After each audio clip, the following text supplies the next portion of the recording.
L'édition spéciale jusqu'à 14 h. Merci d'être avec nous.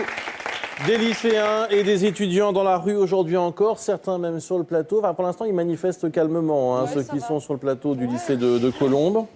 20 000 personnes à Toulouse, 20 000 lycéens et étudiants à Toulouse. Entre 340 et 500 lycées au total sont perturbés par des mouvements de grève. On va y revenir avec Émilie dans un instant. Les jeunes s'invitent dans le conflit des retraites et mettent à leur tour la pression sur le gouvernement. Les jeunes, enfin, pas tous les jeunes. Nous sommes en ligne avec Rémi Martial, bonjour. Bonjour. Président du MET, le mouvement des étudiants. Et alors vous soutenez la réforme du gouvernement sur les retraites, c'est bien ça ? Ben nous, on soutient cette réforme, elle est inéluctable aujourd'hui. On n'a pas le choix de réformer les retraites. Et puis on dénonce les tentatives des syndicats étudiants de mettre les étudiants dans la rue. Mais aujourd'hui, on constate que ça ne marche pas. Parce que c'est une très petite minorité, vraiment que des militants syndicaux qui étaient dans la rue mardi, qui tentent de mettre les étudiants. Et pour le moment, ça ne suit pas du tout. Vous êtes un mouvement complètement indépendant, politiquement ?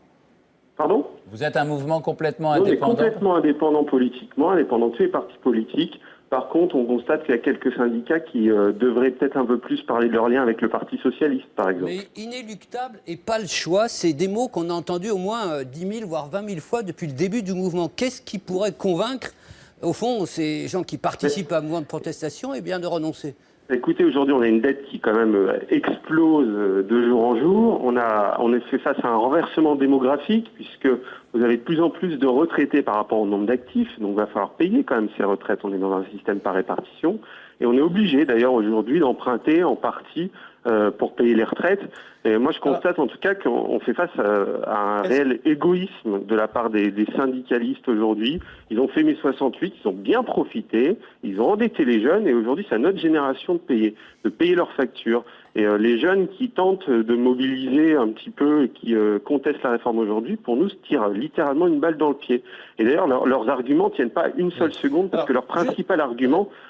Quand même, c'est important. Leur principal argument aujourd'hui, c'est de dire que l'allongement de la retraite va créer le chômage des jeunes. Ben moi, ça me fait tout à fait penser au slogan du Front National des années 80 qui disait 3 millions d'immigrés égale 3 millions de chômeurs. Et ben aujourd'hui, les syndicats qui essaient de mettre les jeunes dans la rue ont exactement le même raisonnement que le Front National en disant plus de vieux qui travaillent, plus de jeunes au chômage. Ben moi, je leur proposerais plutôt que d'asséner ces contre-vérités aux étudiants, de reprendre le chemin des cours plutôt que de perdre leur temps à aller dans la rue. En tout cas, Rémi Martial, je vous coupe parce que, en tout cas, vous faites preuve de beaucoup de nuances et de demi-mesures depuis quelques instants. Alors, juste un mot pour être sérieux. Est-ce que, vous... C'est très sérieux ce que je dis. Non, moi, j'étais pas sérieux. Je sais que vous l'êtes extrêmement. Est-ce que vous appelez à une manifestation de soutien à la réforme des retraites ? Non, on n'appelle pas une manifestation. Pas de manif. Est-ce que vous appelez les... C'est pas du tout nos méthodes. On appelle simplement les étudiants à rester en cours, comme ils le font d'ailleurs très massivement aujourd'hui. Une question très simple pour finir. Vous n'êtes pas inquiet pour votre avenir ? Aujourd'hui, moi, ce qui m'inquiéterait, ce serait un recul du gouvernement. Aujourd'hui, ce qui m'inquiéterait, c'est que le gouvernement n'écoute pas ceux qui ne sont pas dans la rue et qui sont une fois de plus la très grande majorité des jeunes. Merci beaucoup Rémi Martial d'avoir exprimé vos opinions et répondu à nos questions en direct dans l'édition spéciale. On vous souhaite une bonne journée.